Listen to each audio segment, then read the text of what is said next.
जब आप बकरी पालन करना चाहते हैं, पहला सवाल घर वालों का या किसी का भी होता है कि यार ये बहुत अजीब सा काम है, आप क्यों कर रहे हैं। तो मैं चाहता हूँ कि इसको थोड़ा सा अच्छे से हाईलाइट किया जाए और लोग प्राउडली इस बिज़नेस को करें। देखिए, मेरा यही मानना है कि वो काम कोई भी हो, अगर आप प्राउडली करते हैं और आपको उस काम में करने में मज़ा आता है, तो काम कोई भी छोटा या बड़ा नहीं होता है, करने का तरीका अलग होता है। आने वाले 2 से 3 साल में हमारा टारगेट है कि हम 5000 से ज़्यादा लोगों को जोड़ें, उनकी मदद करें। अगर इंसुलेशन शीट की बात करें तो बाहर अभी 40 डिग्री का ऑलमोस्ट है और अंदर देखिए तो 30-32 रहता है, तो 10-15% 10% का ये रिडक्शन होता है हीट में, और ये फ़ायदा ठंड में भी होती है। शुरुआत में जब हम लोगों ने शुरू करने की कोशिश की तो हमारे फैमिली से भी बहुत वो रहे कि नहीं, ये कौन सा बिज़नेस है, क्यों करने जा रहे। देखिए, आप ऑर्गेनाइज ढंग से पहले चीज़ों को पहले सीखिए, समझिए। ऐसा नहीं है कि हम 5000 गोट्स एक ही बार लेके आ गए, हम 100 गोट्स लेके आए, हम उनके बारे में समझे, मोर्टेलिटी हुई 50% से ज़्यादा मोर्टेलिटी हो गई, हम राजस्थान से लेके आए। तो दोस्तों, जब भी हम लोग बकरी पालन की बात करते हैं तो उसको निम्न दर्जे का या फिर छोटे दर्जे का काम समझा जाता है। दोस्तों, आज मैं एक ऐसे फार्म पे आया हूँ जो आज अपने आप में ब्रांड बन चुका है। यहाँ पर छोटे किसान से लेकर आम आदमी से लेकर यहाँ पर बड़े बड़े लोग आए हुए हैं, यहाँ तक कि बॉलीवुड स्टार भी आज इस फार्म पे आए। तो चलिए पूरी बात करते हैं, सर ने यहाँ पे क्या क्या किया हुआ है, क्या क्या यहाँ पे आपको देखने को मिलने वाला है। तो चलिए वीडियो शुरू करते हैं। सर नमस्कार। नमस्ते, दोबारा आपका स्वागत है हमारे युवा agro. Thank you sir, thank you so much. और आज हम देख रहे हैं बहुत ज़्यादा लोग यहाँ पे आए हुए हैं, कुछ बॉलीवुड स्टार भी सर यहाँ पे आए हुए हैं, और शाम का जो प्रोग्राम है कि यहाँ पर मंत्री साहब भी आने वाले हैं एनिमल हस्बेंड्री से। तो सर चल क्या राज फार्म पे, ये बताइए। नहीं, हम लोगों ने रजा मुराद साहब से गुजारिश किया, हमने अपना इंटेंशन बताया कि सर हम ऐसा काम कर रहे हैं जी, और हम चाहते हैं कि इस फील्ड को जब आप बकरी पालन करना चाहते हैं तो पहला सवाल घर वालों का या किसी का भी होता है कि यार ये बहुत अजीब सा काम है, आप क्यों। तो मैं चाहता हूँ कि इसको थोड़ा सा अच्छे से हाईलाइट किया जाए और लोग प्राउडली इस बिज़नेस को करें, और लोग जो भी जुड़ना चाहते हैं वो प्राउडली जुड़ें। तो और किसानों की मदद हम करना चाहते हैं। तो ये सारी चीज़ों के बारे में जानने के बाद रजा सर ने राजी हुए कि नहीं सर ठीक है, हम आपको प्रमोट करेंगे। तो उनका शूट चल रहा है और शाम को अभी बस थोड़ी देर में माननीय मिनिस्टर श्री एसपी सिंह बघेल जो पशुपालन मिनिस्टर हैं, कैबिनेट मिनिस्टर हैं सेंट्रल में, उनके द्वारा आज ऑफिशियली उद्घाटन हो रहा है सेंट्रल मिनिस्ट्री की तरफ से। सर जैसे मैंने इंट्रो में कहा कि बकरी पालन जो है छोटे दर्जे का काम समझा जाता है, लेकिन आपने इसको एक ब्रांड बना दिया है सर, एक नई ऊंचाई पे आप जो लोगों को देखने का जो नजरिया है वो बिल्कुल चेंज कर दिया सर आपने। देखिए, मेरा यही मानना है कि वो काम कोई भी हो, अगर आप प्राउडली करते हैं और आपको उस काम में करने में मज़ा आता है, तो काम कोई भी छोटा या बड़ा नहीं होता है, करने का तरीका अलग होता है। तो हमारी कोशिश ये रही है कि हमारा काम करने का तरीका थोड़ा अलग है और इसको ढंग से करें, ऑर्गेनाइज करें। इतना बड़ा सेटअप लगाने का हमारा एक ही मकसद है कि जितने लोग भी हिंदुस्तान में ये बिज़नेस में आना चाहते हैं या पशुपालन से जुड़ना चाहते हैं, वो प्राउडली इस बिज़नेस को करें, हम उनकी मदद करेंगे।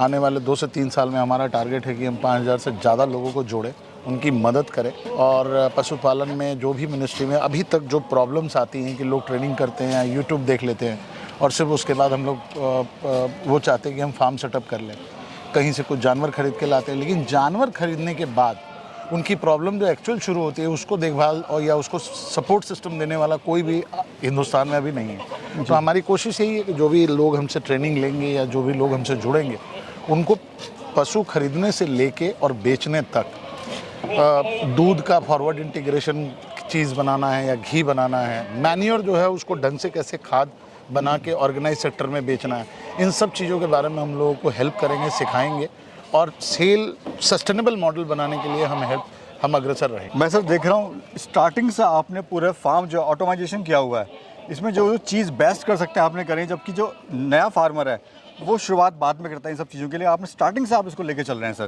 देखिए, ऑर्गेनाइज काम करना और वॉल्यूम पे काम करना है तो हम लोगों को कोशिश करना चाहिए कि जितना जल्दी हो जाए मॉडर्न टेक्निक्स को हम अपनाएं। देखिए, ये ज़रूरी नहीं है कि आप 10 बकरी और 50 जानवर या 100 एनिमल से अगर आप शुरू करते हैं तो ये सारी चीज़ों की ज़रूरत है। आप बहुत छोटे से भी अपने घर से भी शुरू कर सकते हैं, 5 जानवर से भी अपने घर से शुरू कर सकते हैं, 25 जानवर से भी शुरू कर सकते हैं आप। लेकिन ज़रूरी ये है कि जो भी आप कर रहे हैं उसको मन से कीजिए, सिस्टम ढंग से कीजिए और ऑर्गेनाइज वे पे कीजिए।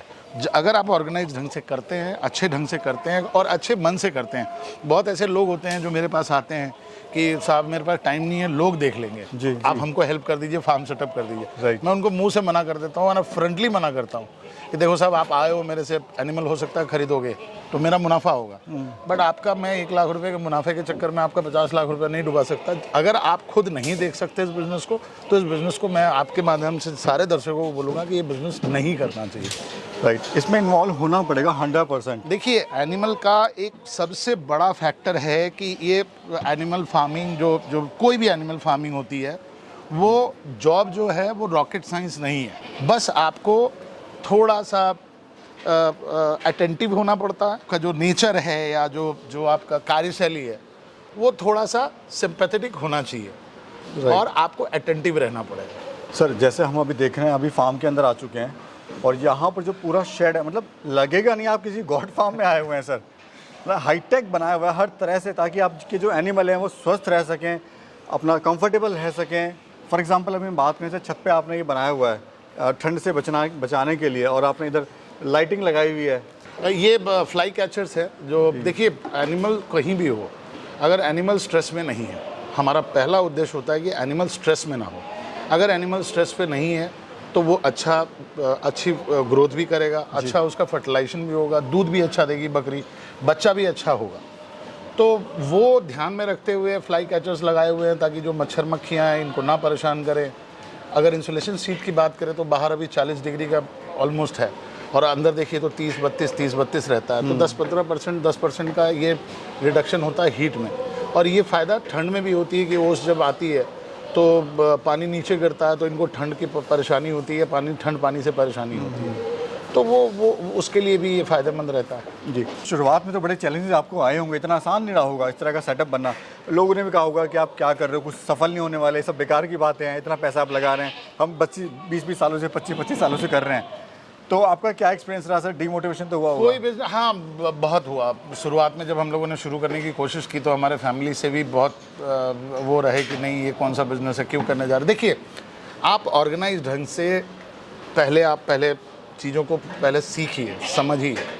ऐसा नहीं है कि हम 5000 गोट्स एक ही बार लेके आ गए, हम 100 गोट्स लेके आए, हम उनके बारे में समझे, मोर्टेलिटी हुई 50% से ज़्यादा मोर्टेलिटी हो गई, हम राजस्थान से लेके आए, हमें गोट्स की पहचान नहीं थी, हम गए अजमेर से, वही ब्रोकरों के चक्कर में फंसे और हम उल्टे सीधे जानवर खरीद के लाए। वो 6 महीने भी नहीं चले, करीबन 50% 50-60 जानवर हमारे पहले साल ही जब हम सीखने के लिए लाए तो वो मर गए। तो उसके बाद हमने कोशिश किया कि नहीं, जब हम खरीदेंगे तो सीधा किसानों से खरीदें, स्वस्थ खरीदें, बड़े फ्रेम के खरीदें, महंगे खरीदें, और उसका नतीजा है कि आज रिजल्ट अभी तक तो अच्छा है। सर देखिए, सबसे अच्छा जो मेरे को लगा, आप डीमोटिवेट नहीं हुए, मतलब आपने हिम्मत नहीं आ रही। नुकसान आपको भी हुआ, ऐसा नहीं है नुकसान नहीं हुआ, जी, लेकिन आप लगे रहे, और आज नतीजा है। यहाँ पर गवर्नमेंट की तरफ से बड़े बड़े अधिकारी आने वाले हैं, बॉलीवुड स्टार यहाँ पे आए हुए हैं, और पता नहीं आगे क्या क्या सर हम करने वाले हैं।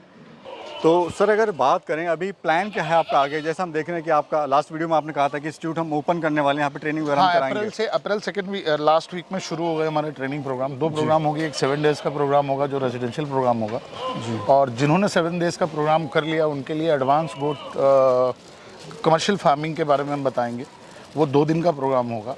उस प्रोग्राम में हम लोग हाइब्रिड मॉडल, जो हमारा सक्सेसफुल मॉडल हम अपने आप को अगर बताते हैं तो उस प्रोग्राम को हम सिखाएंगे, पढ़ाएंगे, और उसके बाद धीरे धीरे हम लोग कोशिश करेंगे कि जो लोग भी जुड़ते हैं तो उनको जानवर ही ना प्रोवाइड करके उसके बाद उनको मेडिकल, उनके खाना, उनका हर जैसे 3 महीने में वेदर चेंज होता है, वो भूसा कहाँ से प्रोक्योर होगा, दाना कब खरीदना है और किस तरह से खिलाना है, और 1 साल तक अगर जानवर किसी से सेल नहीं भी हो रहा तो उसको हम